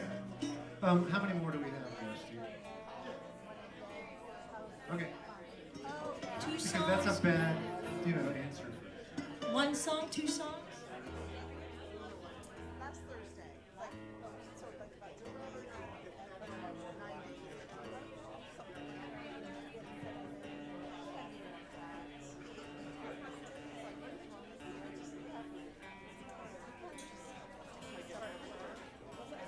This next one's going to be, we're changing it. It's going to be called One More Song, but it's not really one more song for you. I will tell you a story about Paul too. Paul was so helpful that he actually recorded harmonies for the rest of the band himself and sent them to us. Yeah, that was. That's your story. Oh no, I'll help you out. He's like, here's the tenor part.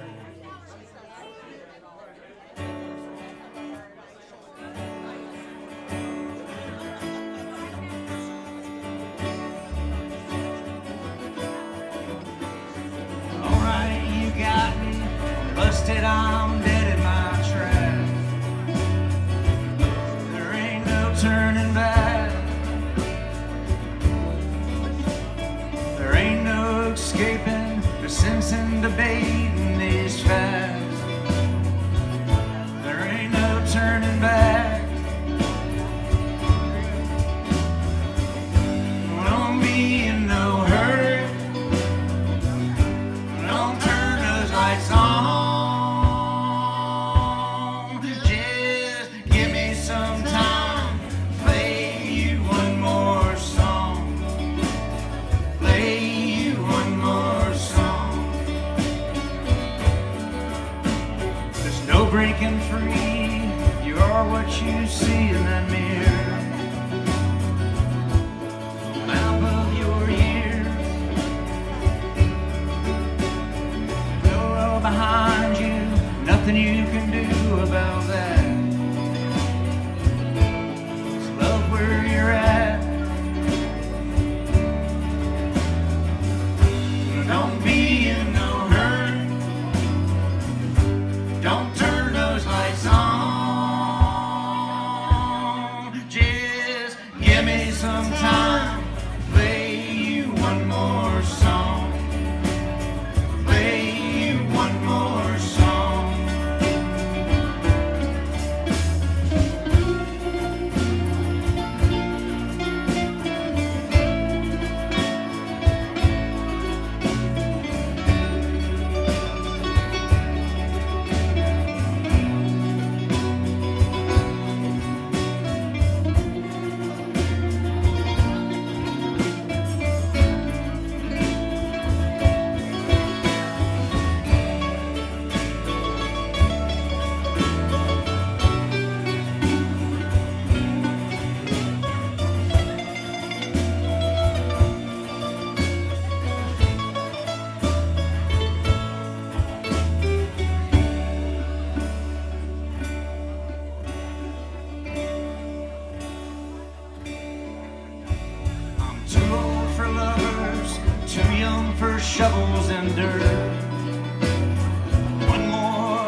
song, really.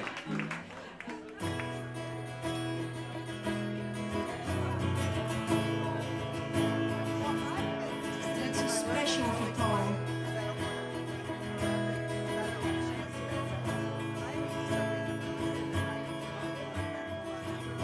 Train, train, don't you pass me by. I've been waiting all my life. Guess I'm done doing time. Guess I'll wait here on the line. I've been waiting for this ride. Won't you take me to the other side?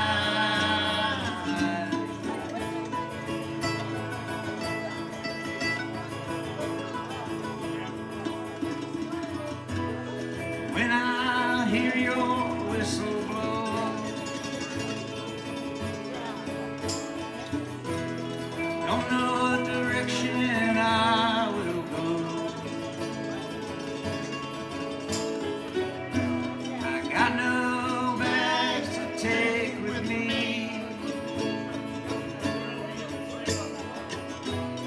It's the sweetest memory. I've been waiting for this ride. Won't you take me to the other side?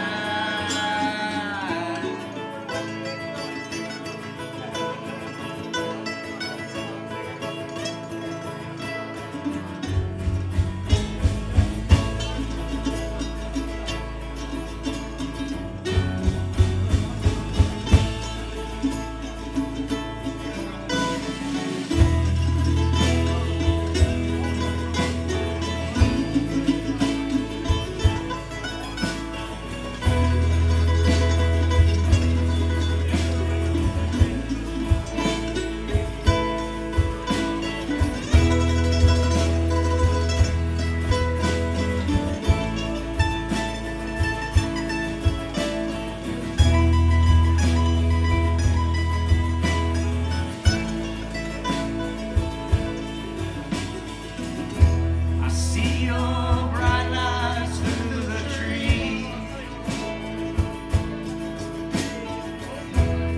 Won't you make a stop for me? Train, train, don't you pass me by.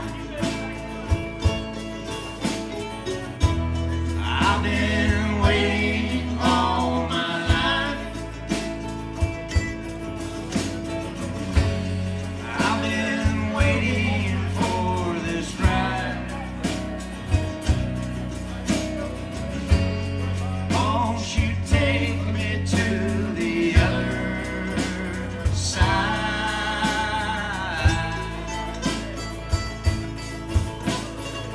For you, Paul.